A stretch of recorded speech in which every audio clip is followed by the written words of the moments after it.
The Insider Gaming app is the fastest, cleanest, and most personalized way to stay connected to the gaming world. Anytime, anywhere. Get all your news in one place with fewer ads, more features, and a design built for how you actually read on your phone. And if that's not enough, unlock Insider Gaming Premium or Premium Plus for ad-free browsing, personalized feeds, weekly subscriber-only podcasts, and so much more. Download the Insider Gaming app today for free on Google Play or the App Store. Hello, everyone, and welcome into Insider Gaming Weekly, a video game podcast. It is Friday, January 16th, episode 47, as we fast approach our 1 year anniversary. Mike Straw here, joined as me, as always, Grant Taylor Hill, A to the P, Albert Perkins, and Tom Henderson. Fellas, the last 24 hours for me have been hell. How are you feeling? You guys can see me okay, right? You've never looked better, Kool-Aid man. Oh, yeah. Oh, yeah. Oh, man, it's been a great week. It's been a great week, man. Not going to lie. Have you got leg cramp or something, Albert? What's going on? Yeah, man, I had to stretch it out a little bit. You know what I mean? I had to stretch it out. No, I'm good, Tom. I'm good. Mike, what happened with your hair, bro? What's going on, man? You grew hair and I don't know what you're talking about. White. I don't know what you're talking about. Grant, how you doing? I'm good, man. I'm really good. On top of the world, man. You look dapper. You look dapper. Is it because of some big business being taken care of over the last few days? You know what it's like, man. On the wall, wheeling and dealing, trading. You know, different day, another dollar. That's not the saying, is it? Another day, another dollar. My bad. There you go. Close enough. You paraphrased. Man. It happens. Man. Down in Silicon Valley, you know, we trade big. Tom, are the snowmobile trails going well for you? That's all I got. On you. You got the snowmobile. Yeah. To be honest, I was going to change like my snowmobile green or something, just because you was all doing something a little bit weird and I wasn't. But weird? What do you mean? Oh, yeah, nothing. But yeah, I'm doing good. I actually have played a bit of a game this week, and that is Hytale, but we'll get into that in a little bit. And it's just been a busy week of booking flights this week for everyone at Insider Gaming. We are once again doing a world tour, traveling around. So it's a flight for me. Jets. I think yours is. I think yours is done, Grant, for no notifications for Los Angeles, yeah. Oh, it is done. You might want to tell the airline. You might want to tell the airline to let me know about that. Phil, we will be in Vegas. We will be in Vegas for DICE in a few weeks' time. It's going to be a good time. Yeah, the 9th. Is it the 9th? 9th through the 12th. Yeah, we'll be there 9th to the 12th. So if you are in Vegas, come on down to the area and we'll say hello. Yeah, and if you can spot who Tom is, you'll win a Insider Gaming business card. If you can spot who I am without somebody pointing out who I am, or without hearing him speak, yeah. I will give you $100. You'll be able to spot me right with my beautiful, luscious locks. I went to Bosley and I got some work done. Of course, this is Insider Gaming Weekly, a video game podcast brought to you by the Insider Gaming app, available for free on iOS and Android. Download it if you want to support us and support independent games media. Consider signing up for Insider Gaming Premium or Premium Plus. You get ad-free browsing in the app. Maybe some more of that in the future. Custom notifications, custom feeds, exclusive Discord perks, exclusive news that we started, which that led to my 24 hours being fun, and so much more. Oh, speaking of that more, podcasts. I almost forgot that. Premium Plus gets exclusive podcasts, interviews, access granted episodes with the likes of Nikita, Luke Dale, Roger Craig Smith, Rick Langeese. I can never pronounce his name. I thought it was lasagna, but it might be. from might be lasagna, Gray Zone yeah. Warfare Madfinger Games. And then next week is the next episode, a long time coming. Grant sits down with Tom McKay. Ooh. If you don't know the name, you know the game. Kingdom Come Deliverance 2. It'll be a second time Grant sat down with him, but the first one for this, get in. Third time. Oh, yeah, because the BAFTA. The second time we stood up. Oh, yeah, good point. Good point. It's the third time he's talked to him on camera. Yeah, there you go. The first time Insider Gaming had the privilege of being the very first outlet in the world to interview Tom McKay for Kingdom Come Deliverance 2. He hadn't even started his interview beat yet. We scooped him. We got straight in there. That's amazing. And I didn't even know. Oh, sorry, Mike. He didn't even know that it was an interview, right? He was in his kitchen on his phone, and me and the PR guy Toby over at Warhorse, we dialed him in, and he sat down, and he was just literally sitting there. He was like, "What are we doing? What is this?" I was just like, "He's been briefed," but he was really, really nice, and he gave us like a good half an hour of his time, so it was really amazing. good. Yeah, and then we met up again at the BAFTAs almost. How long ago after would it have been? Because almost a year after we met up at the BAFTAs, and straight away he knew, he recognized me, and he came over and he was like, "Oh," and I was like, "Yeah, man." I shared the news with him that is, I think, still our most popular video interview on Inside Gamers YouTube. So he's without question, he's way up there. It is. Yeah. Yep. But there's also coming up new episodes of Insider Access that follows us here. I kind of lost my train of thought a bit. That's coming Wednesday though. I'm all over the place. I have a pounding headache. Let's get into it. We're gonna kick things off with we'll start with something fun. Hytale launched this week, and it's done pretty much as good as many expected for being a game in early access. It's a much more polished, better looking version of Minecraft to a lot of people, but they said the sales of this game have funded in early access at least 2 years, the next 2 years of development. And I know they had a 10-year development plan, like a lot of companies like to put 10 years out. But were you at all surprised, and anybody can jump in here, that it actually has done as well as it has? I'm not surprised that it has done as well as it's done, to be honest. I think even from the initial reveal, I want to say it was revealed in 2017, maybe earlier. I don't know. Maybe someone can look it up. But even back then, the game was like super hyped up, and then obviously Riot Games managed to acquire the team, not the team, the game, should I say, the IP, and then the original team. I think the majority of them was let go or moved on to other projects, and then of course Riot Games laid off the team for that, right? And the IP was pretty much in a stalemate, and then Simon managed to acquire it back off Riot Games, and then I think it was literally a couple of months ago. It was like October or somewhere. Very recent. Yeah, and they just got the original team back together and managed to kind of revert everything that Riot had done, or I guess load up an old build of the game. And within 3 or 4 months, they've managed to release it in early access. And yeah, there was a number of like 2.8 million concurrent players going around. I did confirm with the Hytale devs about that, and that was obviously a fake screenshot, so that isn't the number. But yeah, man, like, it's gone extremely well for them. We are due to get an interview with some people of the team in the next couple of weeks. I've already got that lined up. I speak to them quite a lot. But, I do want to give them the benefit of the doubt of launching probably in a very hectic time for them at the moment. So I said in a few weeks' time, if they don't mind jumping on Insider Gaming, we'll have an interview and be able to get into some of the nitty-gritty of what they've been doing and how they managed to turn the game around so fast. But, yeah, securing 2 years of development within 24 hours is huge, right? So... Didn't Simon recently say they've got like thousands of fixes or tweaks planned or something? At this point? Even he was like mining. He has problems with the game's mining mechanics that he plans on update.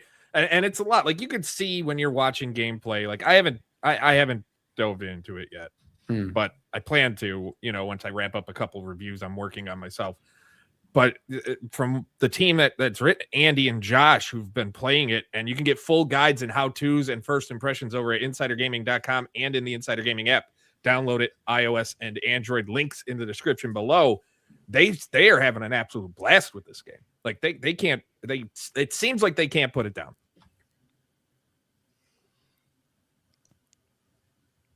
Was that a question to me? That was just conversation. I don't like questioning. Okay, I was reading one of the stupid comments that we just got. Yeah, I was reading through the chat there too. Yeah, sorry. This conversational thing, man. We got to lock in. Come on, guys, lock in, focus, man. You better tighten up. No, you know what it is. I'm going to have to start putting heads on the chopping block. I think what it is that we're too kind to each other. We're trying to be gentle. We don't want to cut each other off or anything like that. So we just wait for a couple of seconds, make sure all of the gas is expelled, and then we jump into it. And then we jump. Right, exactly. Yeah. Yeah. No, I was gonna say though, I haven't really, read too much into Hytale. I don't know too much about it, but from what I've seen, the artwork and everything, it's not a surprise that things are off to an exciting start. Especially with it, the artwork looking very similar to Minecraft. That's going to be very beneficial for those who are into games like that, or into mining games like that. So to me, I don't see it as much of a big surprise at all. It's great news for them, and it should be continued success, especially with that tidbit you just mentioned about how they have a ton of fixes coming along the way as well. I mean, that's strong development support right there. So it's going to be locked in for a while. Because I have to be honest, man. Like, it was one of those things where, like, Andy and the guys, they were prepping all of the coverage for like Evergreen and stuff, and I was looking at the guides and everything, and I was like, I've never heard of this thing. I don't know what this thing is. And I had to look it up, and I literally just thought it was like some Minecraft mod or something that people were talking about. I had no idea. This, like, the launch put it on my radar. I'd never heard of it before then. I've never been big in the Minecraft space anyway, but like I'd never heard of it. But now I look at it and I see exactly why. I see the attraction, right? It looks like a Minecraft mod pack without needing to install. That's what I thought it was. It really does. Plus, they're allowing, with their creator tools and modding, people to use the same tools they're using to create experiences that they want in the game. I honestly do think, though, that it being canceled and the way it was brought back, that helped it. At the end of the day, that helped it. If it would have just came out from Riot Games, I do not believe it would be what it's doing. Yeah, that story, didn't it? It's the story behind it. I think the original, obviously no discredit to the Riot Games team, but I think that the passion from what the original team have for the game definitely shines through, and I completely agree that it was released by Riot Games. It probably would have done a few million, right? Like it looks like it is going to shape up to be a decent game, but nothing to the extent that it is at the moment. I think what you said, Albert, about it being appealing to the Minecraft people, which obviously is definitely the case because of the similarities, right? But as well, if they can keep up the pace that they're keeping up with in terms of updates and communication and all that kind of stuff, I'm not going to say they're going to destroy Minecraft, right? But Minecraft has these past few years literally do the smallest of updates I think it's every year or something like that. Where they just add one, I think. Where they add, like, sometimes they add a new biome, but I think in recent memory it's just like, we've added 6 brand new blocks and 1 new type of chicken, and it's like the recent ones weren't bad though. They weren't bad though. The vibrant visuals thing they did was really good. That was cool. Like, I do wonder on that front, what can they've been around 15 years, 16 years now. What else can I keep going to? Like, granted, I'm not in that position to decide, but what else can they add? And I know there's a lot of diehard Minecraft players that feel like, they can add this, this, and this. But to me, I'm just sitting there, I'm like, they got a good thing going. And they already have the player base. I don't think, like, it might dip into it a little bit, but I do not think we're at a point where this is going to, cut Minecraft player base by No. a third. No, No, definitely not. Like Minecraft is, I would say that Minecraft is probably the first 100-year game. Like in 80, 90 years time, it's probably still going to be around because it's just one of those like lifetime games, right? Yeah. All they need to do is add like a massive. Well, all they need to do, theoretically, is add another type of portal that takes you to another different dimension with different blocks, animals, blah blah blah, and then that's going to sustain that community for another year or longer, right? Like the redstone stuff. I really do like Minecraft. I'm not saying that I don't like it, but I love like I'm one of those who like messing with redstone and doing clocks and all that kind of stuff and sorting systems and automation and all that stuff's really cool. I just don't know how they can innovate on that stuff. But yeah, it's one of those games that I play probably every year or two.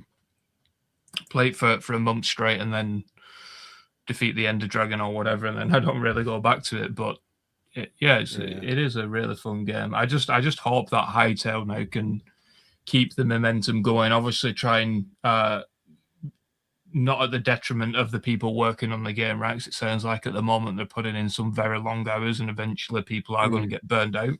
Yeah, that's yeah.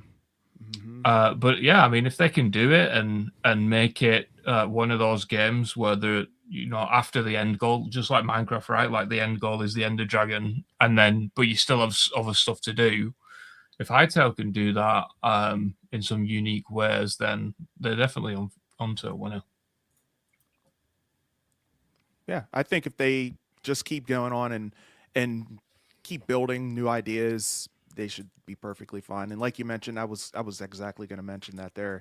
As long as they don't get burned out, I think that's going to be the key. As they continue developing and kind of building things out. As long as they don't get burned out, I think it should be fine. But yeah, that'll be a key point for sure. Speaking of burning out, you know what I'm getting burnt out by?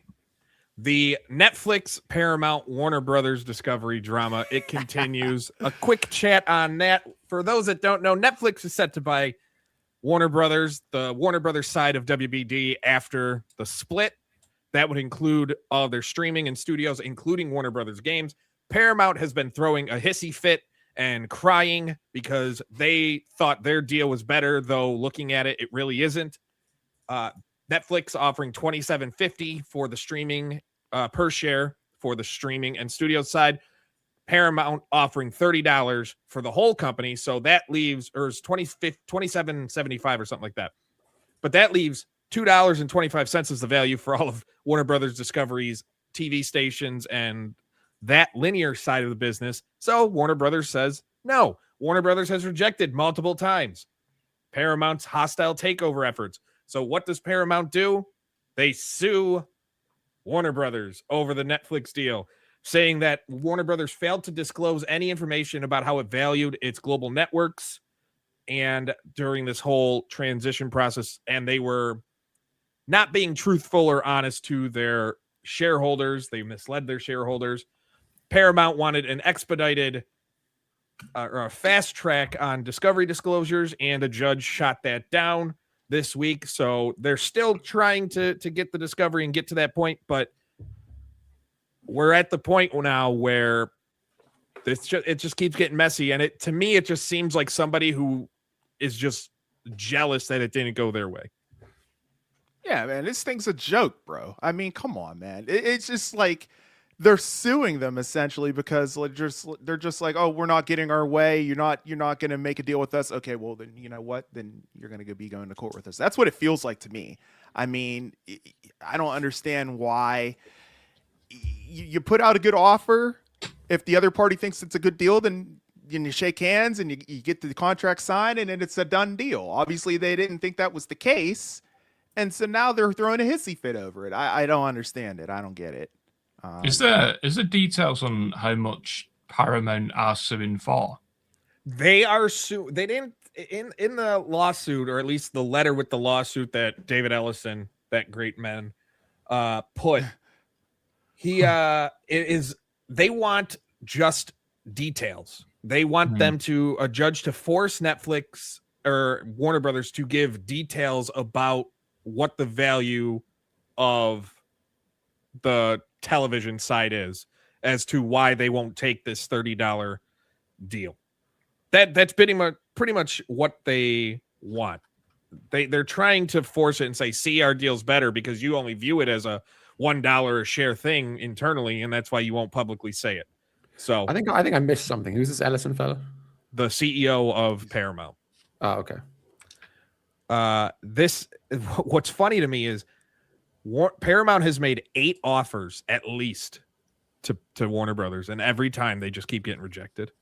It's like, dude, your friend zone. He's not that into you. Get over it. Like, that's what it just seems to me. Yeah. And all this time, I keep thinking on the gaming side, because at the end of the day, they did say that they admitted that the video game side of things with Warner Brothers, Netflix called it minor in the grand scheme of things, which it is, but it's still, it leaves a lot of studios, a lot of employees hanging in the balance of what's going to happen with the games they're already working on and their future. Like games like, Hog Leg 2 or the next Batman game. I feel like those are safe bets, but what about the games we don't know about? Like, what is this whole thing just keeps that up in the air where there's a lot more questions than answers.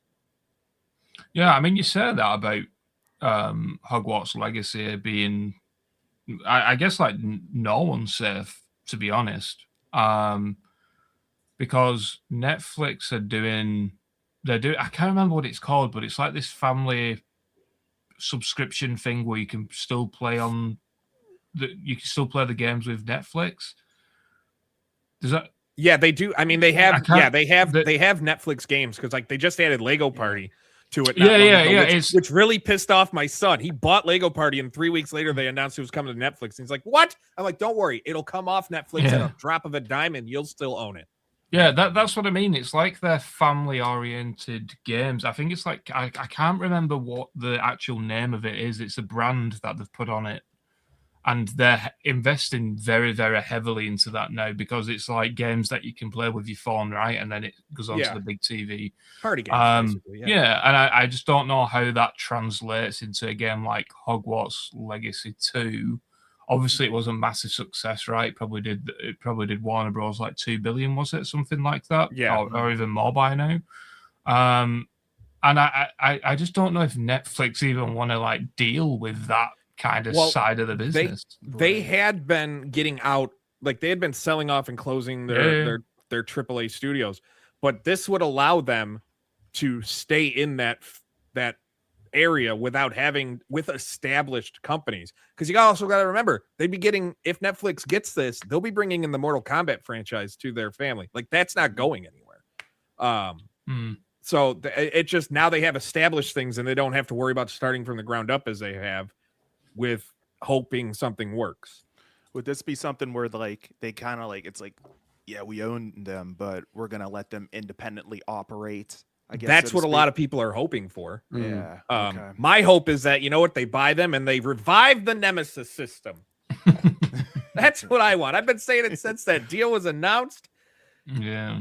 Whoever revives the Nemesis system should get that company. When does that become like publicly available? It's like 2030. Isn't it like beyond 2030? Yeah. Yeah, I think it's like 34, 35 or something. But yeah, I mean, it would be cool if they did that, but whether or not they would, I don't think like Netflix corporate would understand what all that is, to be honest. No, 0%. They'd have to have somebody from the game side come in and figure it out. Topic number 3. Before we get into that, though, a reminder: leave a like and subscribe to the channel if you are watching.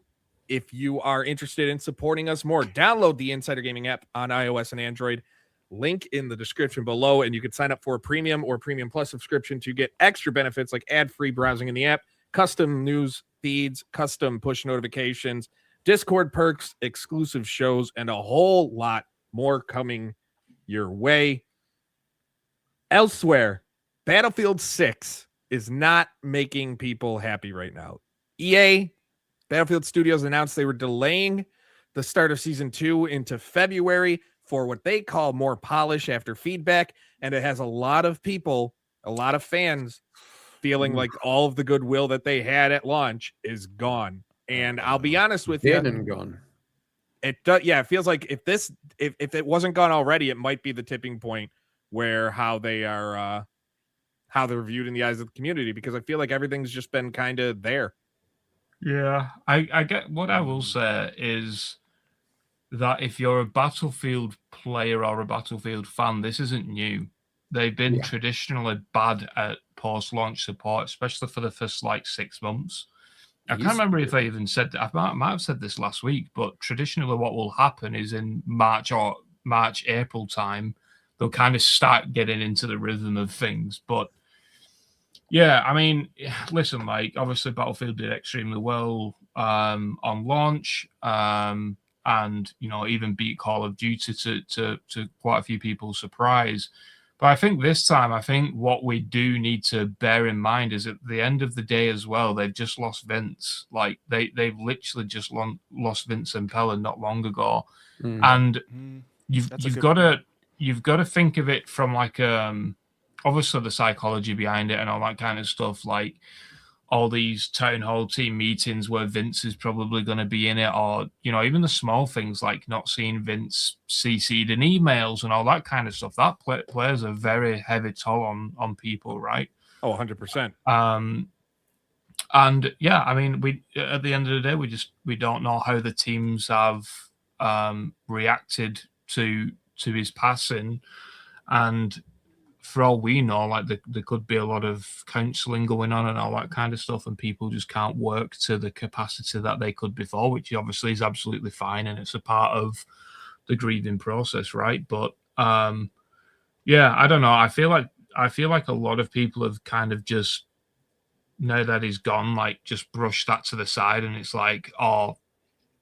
Battlefield's failing or whatever, and it's there's a big things element, that have there's a human side to this, and yeah, it's unfortunate, but yeah, I just sometimes I read people on X, and as we all know, that is a cesspool of people, no, they're all the best. Yeah, but it's just but I mean, even people with a following, right? It's just think about what you're writing sometimes.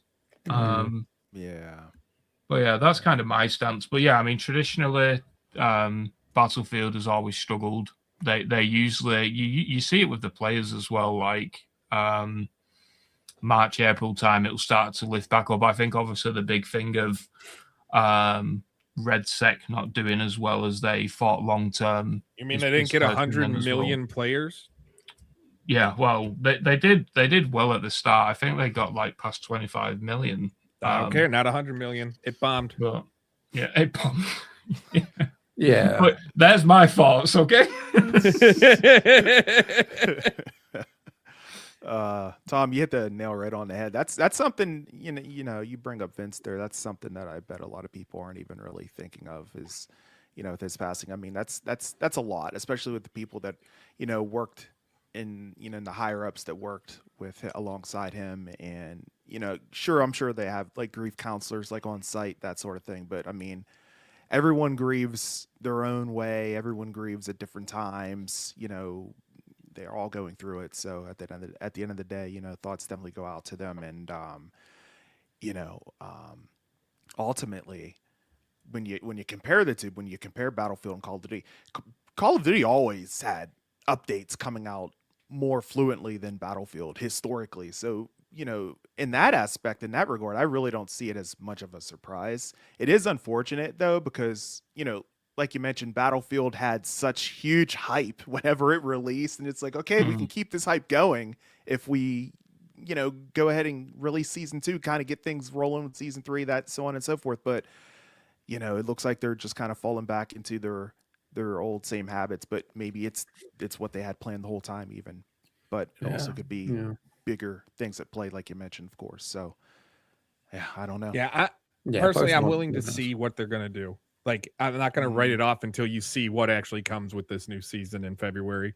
I think it's the 17th is when it's launching. So enjoy, play the game and see. Hopefully they cook with what's coming, and we'll see. Yeah. What Teddy's saying in chat as well is accurate. Like the issues were there. The issues were surfacing. I fell out of it. Really, I was very happy with it at launch. I was enjoying it, and I completely dropped off. Admittedly, some other stuff came out to get in the way of it, really. But I don't even have it installed on anything anymore. It's gone. Like I had a couple of weeks maybe of enjoying it post launch, and that was it. Red Sec, I played.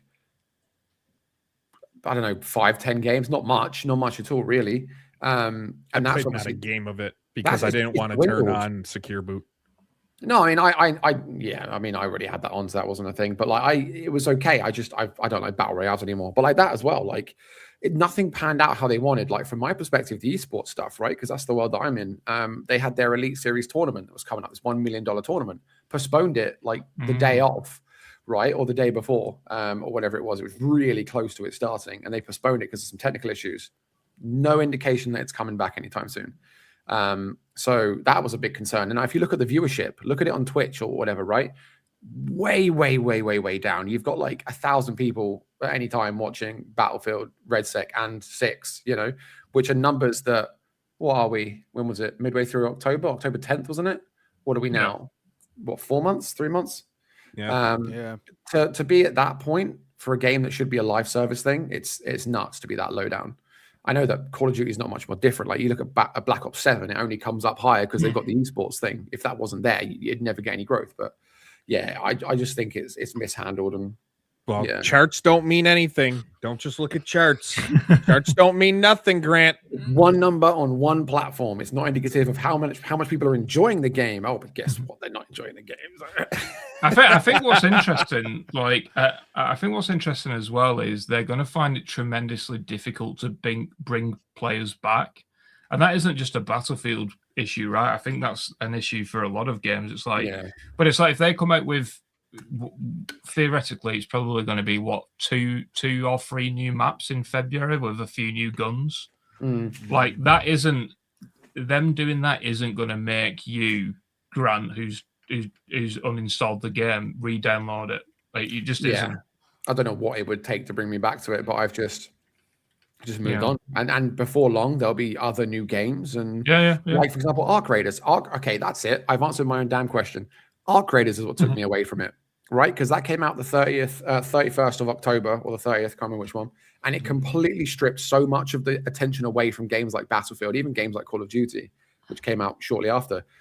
And it still is. All people are talking about right now is where's the roadmap, what's coming this year, what's happening in Arc Raiders. The Arc Raiders is still soaring, right? So that's what happened to me. I found Arc Raiders. So what's been funny is, speaking of Arc Raiders, is that everybody's talking. I mean, Bobby Kotick was talking about Battlefield cutting into Call of Duty's player base, and it's like, dude, no, like that wasn't it. There's one thing that really cut into it, and it was Arc Raiders, which is a game I still have not played. And every time I look to like buying it or installing it, I go, man, I feel like it's passed me by, and then it never seems to dip. And I'm like, I think it might be time. Now I'm gonna get it, and it'll pass me by. So I just keep paralysis and stop. Do they do the resets with that game? Yeah, kind of. So they do the expedition system, which is where it's optional to reset. And they did post some numbers on it. They said that around 1 million players went through the expedition project, which is where over the course of like a season, you build this escape vessel and you move on, and your raider is then in the story, in the eyes of the story, they've gone, they're away, and you start with a whole new character, new stash, new, your skill points are reset, everything's new. So you don't have to do it. And they did reveal that 1 million people did, but the game has sold around 12 million copies. So small, minor percentage, but how many of those 12 million are active players, and so on and so on. But they are like constantly looking to evolve and adjust it, because there was some feedback on how grindy it was to get there, and the fact the incentives weren't very good. And I didn't do it. I've done absolutely everything in Arc Raiders, and I didn't do the expedition because I hate the reset mechanics. This is why when I play extraction shooters, if they have the seasonal wipe mechanic, I typically either won't stick with it or I just don't like it, because I don't like building up a big profile of things and then saying bye-bye, it's all gone, and now I start again. I've never been a fan of that mechanic. Yeah, I like the idea of the wipes. I know this isn't an Arc Raiders subject or show, but I like the idea of wipes personally, because it's always one of those things that get to a point and I'm just like, all right, now what? Start me over. Exactly. That's it. how I always am. It's so true because in Arc Raiders, I know this is a tangent. I'll get on this quickly, but like in Arc Raiders, I've done every achievement bar like 2. I think there's 2 that I haven't done. I've done all of the. I'm ready for the expedition. I've done all the prerequisites. I just haven't. I've got to hit the button when the window comes around because it's only an X. There's only certain times you can do it. Yeah. I've done all of the festive event they brought out. I did that. They have free battle passes called Raider decks. I've done that. There's nothing more for me to like unlock or achieve. So I do look at it. My friends are like, "Are you going to come on Arc Raiders?" And I'm sitting there now, and I'm like, "I've got nothing to do." You know, I've done everything. Yeah. So the expedition comes around, I'll do it again, but that's not expected to come until February. So I potentially might not be playing Arc Raiders for another like month and a half. So yeah. You know what? We weren't doing an Arc Raiders thing, but Fuzzy brings up a good point. Before we move on to the VR, Marathon, an interesting competitor. That's a new one. For Arc Raiders.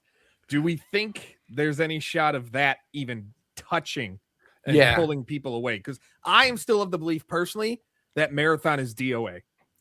No, I think it might have. Well, it's got a price tag on it as well, so that's obviously going to be what's the word? A blocker to adoption. I think it might have a very short-term impact. It depends.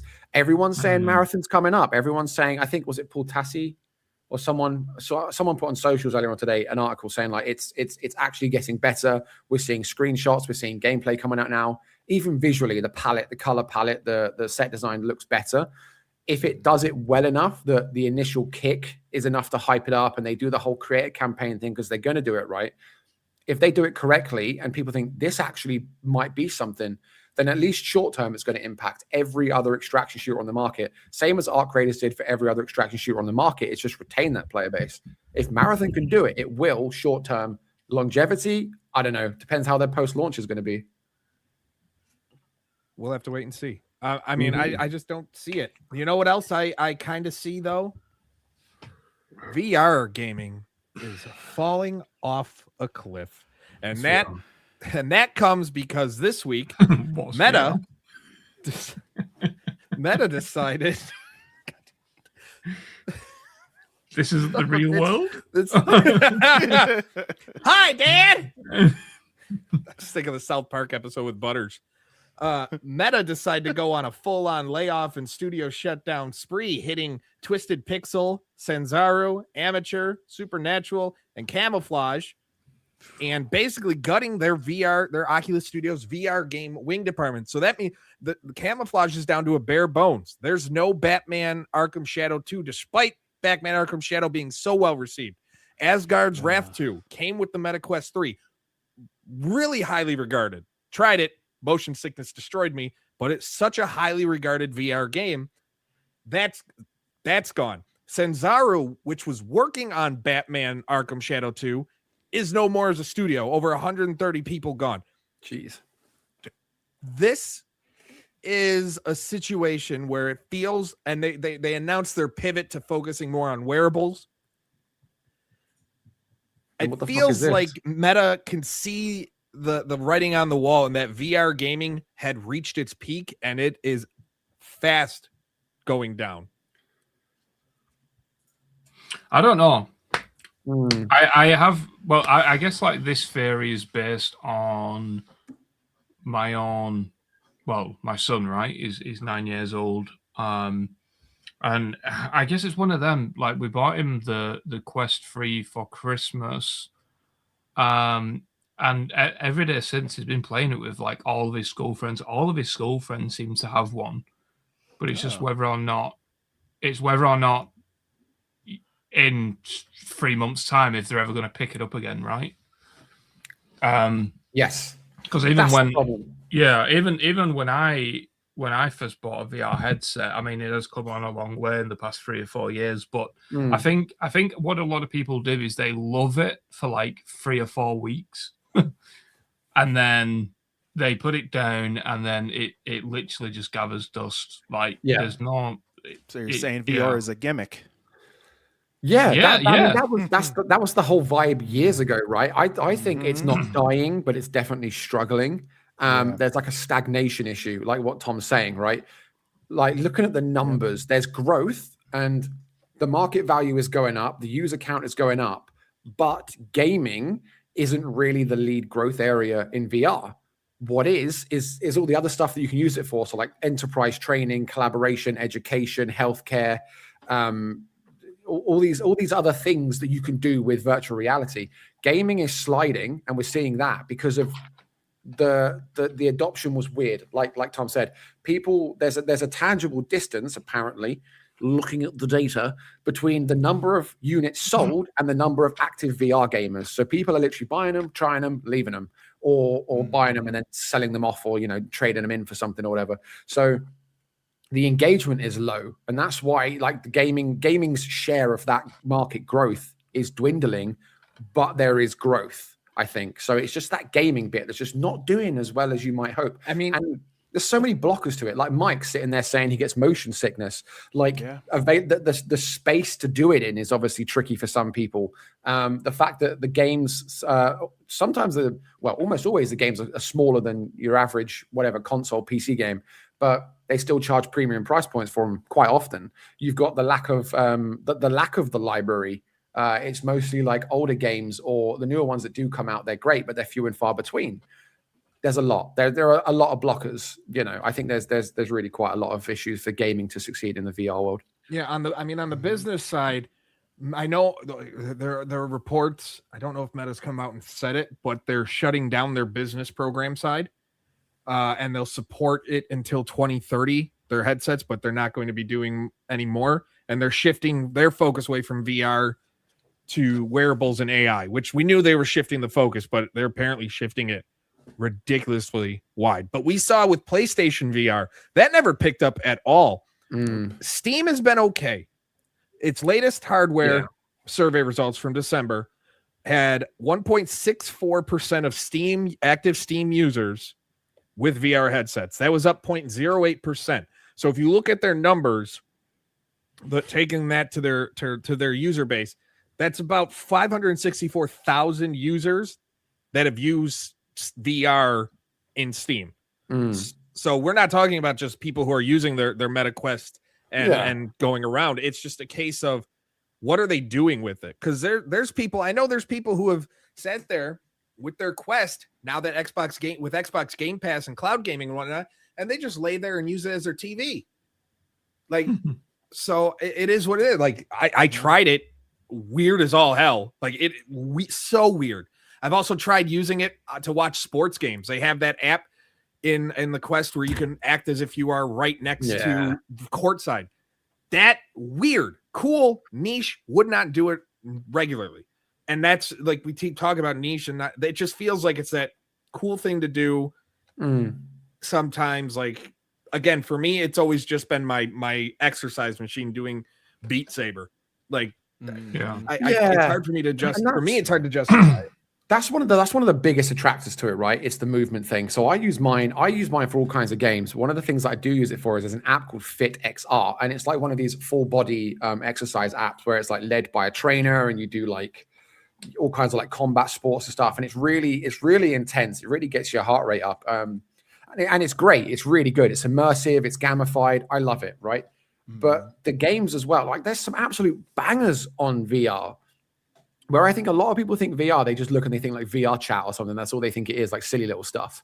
But some of the games that I played, like I went back to Metro Awakening recently, and that is one of the most terrifying experiences I've ever had in my life playing a game.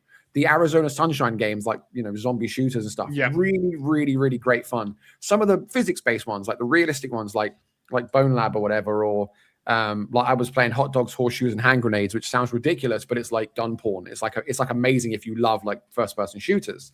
Half-Life Alyx, one of the most amazing games I've ever played. If you love Half-Life, you'll fall in love with that game. It's just so visually incredible, to the point where like I was holding beer bottles full of liquid and tipping them around, watching the liquid like react realistically. There was like a window. You could pick up a marker pen and write on the window. And I was like, this is unbelievably cool. So I think once you dive into it and you see what is there, there's more than enough to sink your teeth into. I've played hundreds of hours of VR since I only got this like 2 years ago. Hundreds of hours. When I start getting the bug and I think, I just want to play every night, everyone, I go to bed, so I've got the whole living space to myself, like down here, move some furniture back, and I'll go for as long as the battery lasts. I'm like 2.5 hours, and and I love it. Locked It's in. just Yeah. you move to a different world. You're not even aware of what's, it's so cool. It is really cool. I'm an advocate for it, but I do understand there are so many barriers to it, and that's obviously, it sucks. But I think you're talking about the numbers, Mike. You're talking about the percentages. What is success in a niche market? So it's not designed to be an everyday thing that absolutely everyone's going to have. Not yet. So it's like you say it's like 1.x% or whatever, X amount of hundreds of thousands of people. When does it become considered a success? When do people stop saying, "Oh, VR sucks"? It's like a 400, whatever it is, 350, 400 pound. To be honest, I think it could be.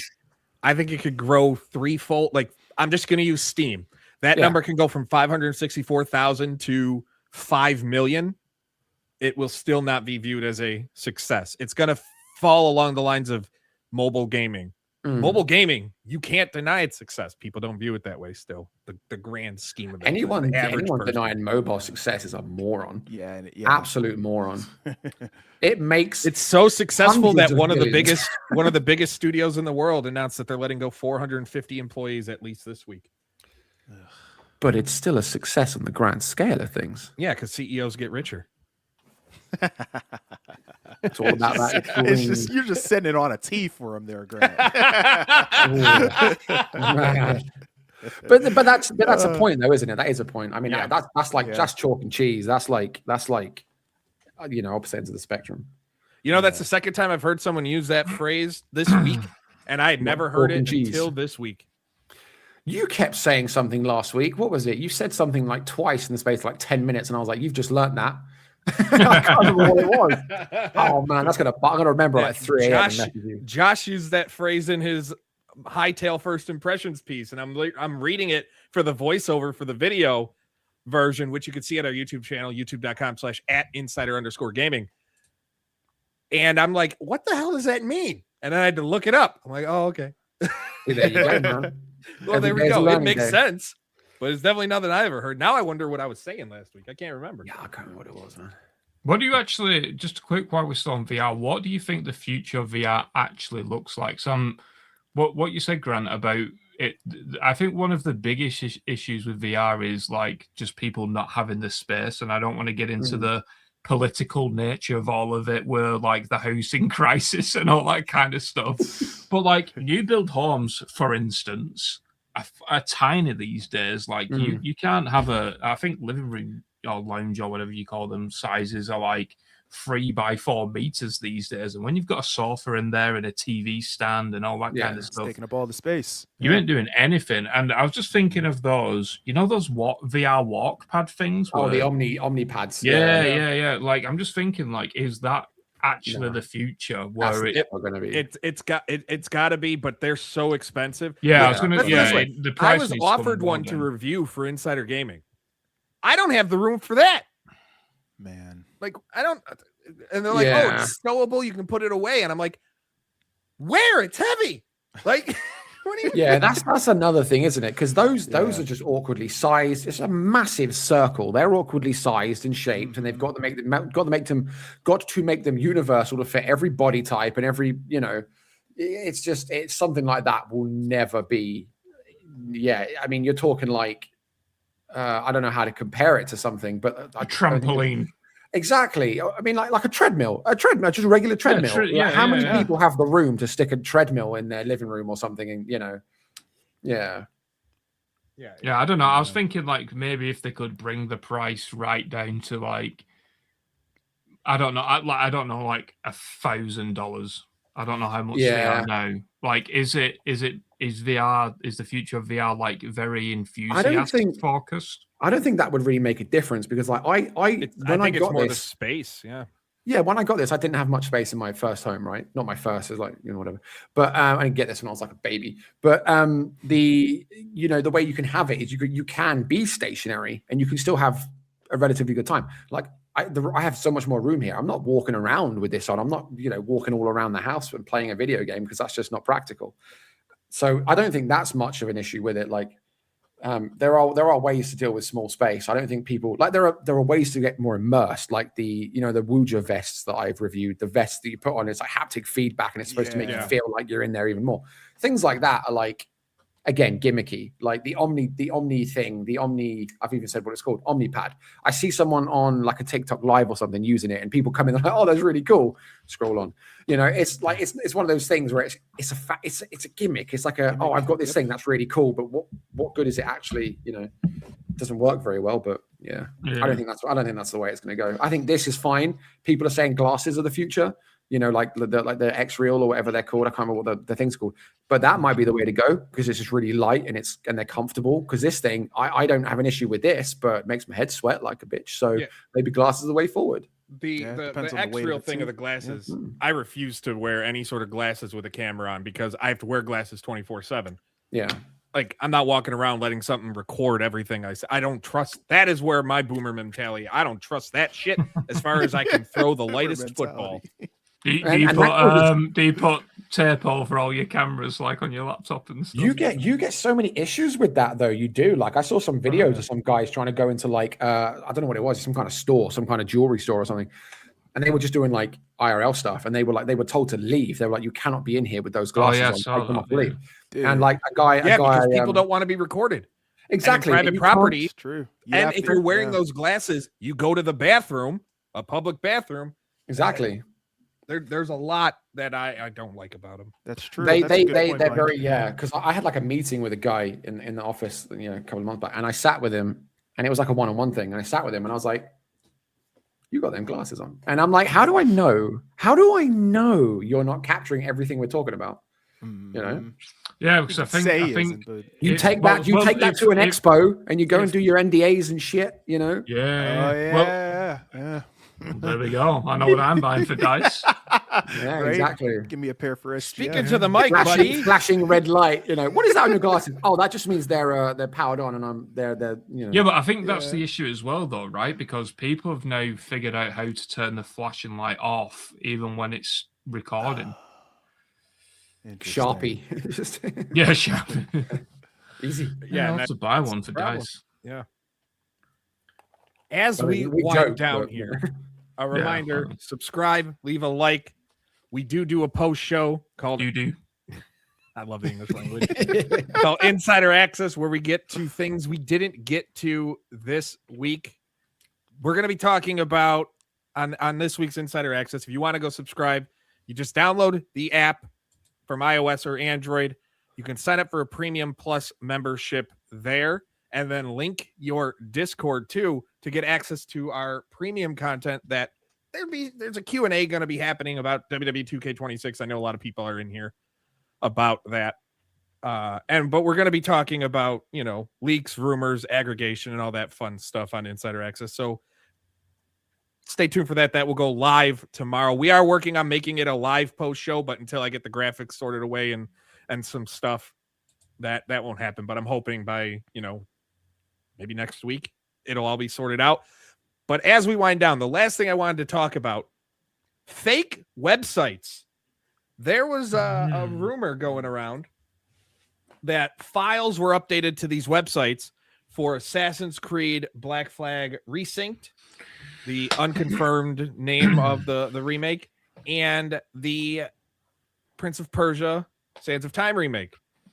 Turns out, after everybody running with it, it was likely a hoax.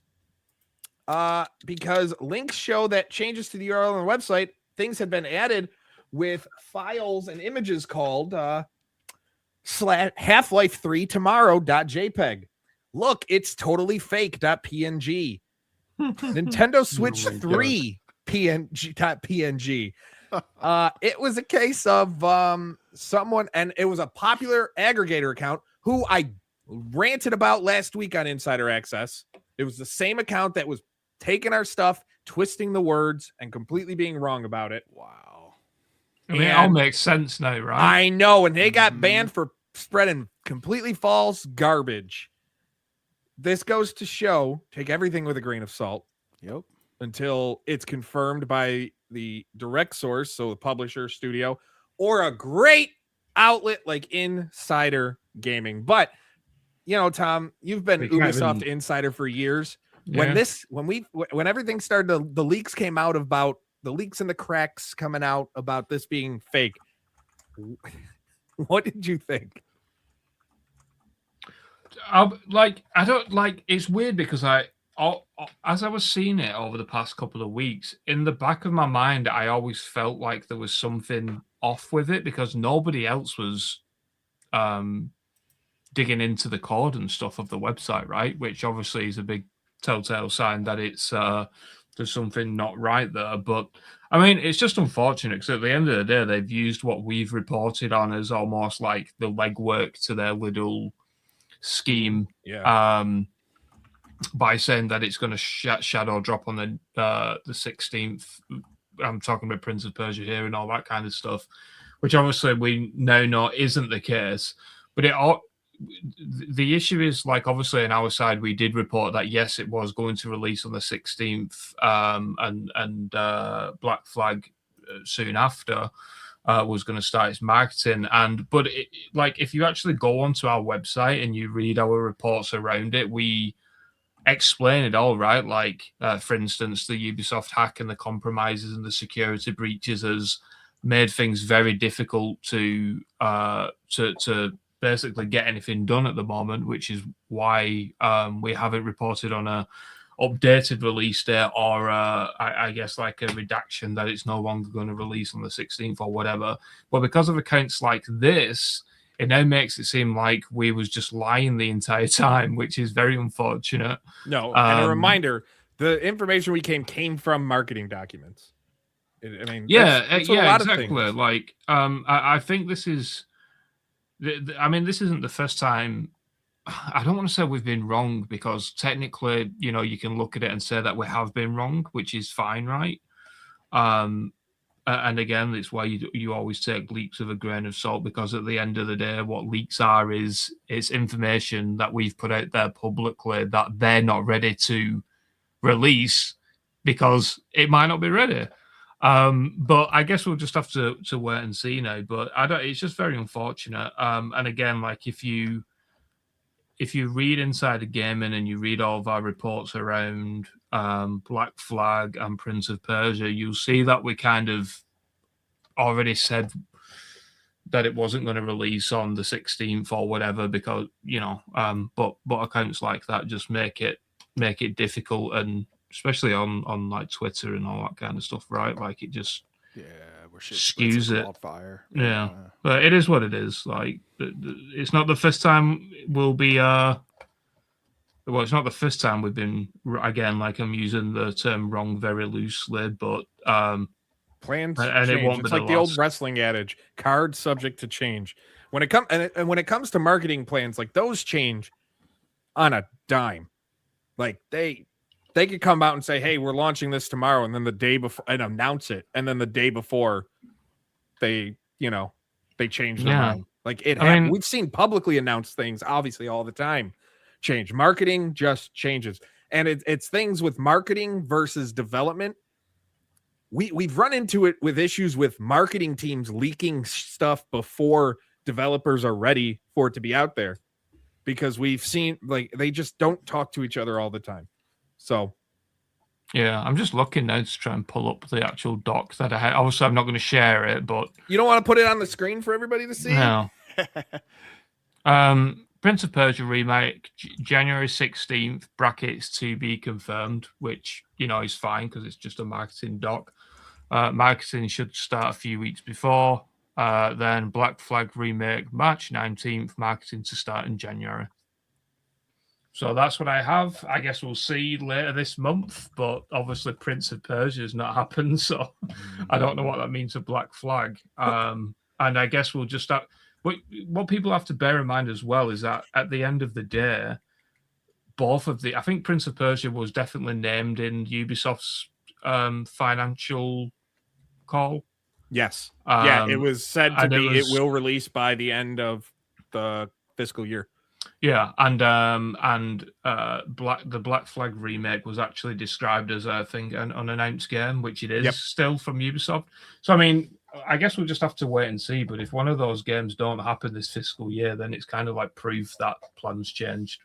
So I think like Nate the Hare and somebody else on Reset Era said Prince of Persia isn't releasing for a while yet. I believe so, but I'm not. Or no, I think it was Prince of Persia was going to release after Black Flag. wasn't it? Or maybe I don't want to be misquoted. or Yeah, whatever, 'cause I could have sworn I saw one it of was those something like that. Yeah, but I don't know. Well, Prince of Persia was definitely meant to be first, so we'll see. But there you go. For everybody asking, there you have it. You know, it happens. Like, you can only go based on the documents you have. And when you want insider information, this is the type of this is. I was going to say nature of the business. I was going to say a quick plug because I've not done it this week. This is why the book on the cancelled video games is going to be very interesting, because obviously that contains stuff like, well, even the games themselves, right, were planned and they never released. But it's going to show quite a wealth of knowledge of video game development, why things change, how regular things change, because people think game development is just one linear line, right? Where it's like, right on 15th of March, we're going to do a kickoff meeting, which means that the game is like greenlit or whatever. And then on November 2027, it's going to be pre-production ends and next production kicks off or whatever. And then, yeah, you'll find that those dates change like insanely. Like an insane amount, and I really cannot wait to share that, because I think I'm going to do the book, which will be like 10 to 12 in-depth stories, like 8 to 12,000 words, and then I think every day for the month that it's in Kickstarter or whatever, I'm going to do a separate article on Inside the Gaming of another cancelled game. Perfect. Nice. That sounds fantastic. Speaking of plugs, you can check out exclusives that dropped over the past couple of days on WWE 2K26.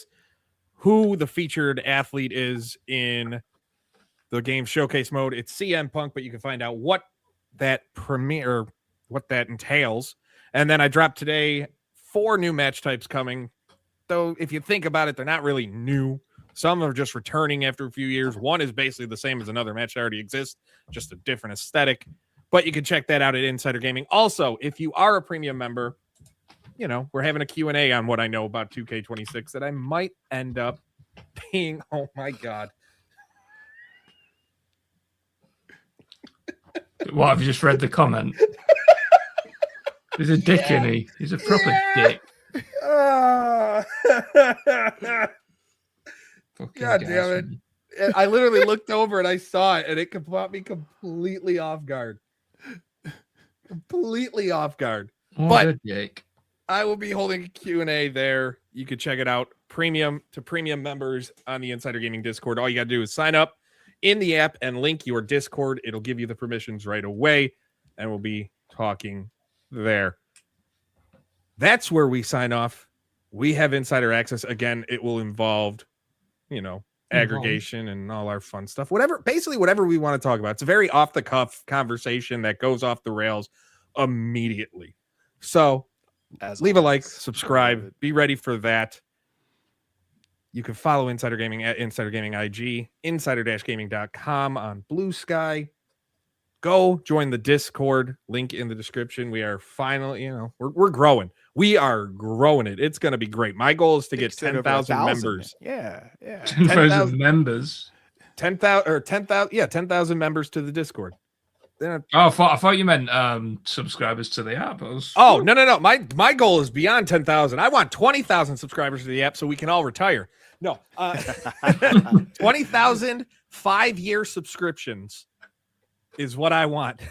So everybody watching, if you want to buy, just, you know, add up and stack your yearly subscriptions, go do that. Go help us. But any support you can show greatly helps the channel, even if it's just sharing this show. AP, the floor is yours. Good stuff, guys. Thank you all so much for tuning in and listening. For Grant, Mike, and Tom, I'm, of course, your host with the most A to the P, Albert Perkins, and we will see you on the inside.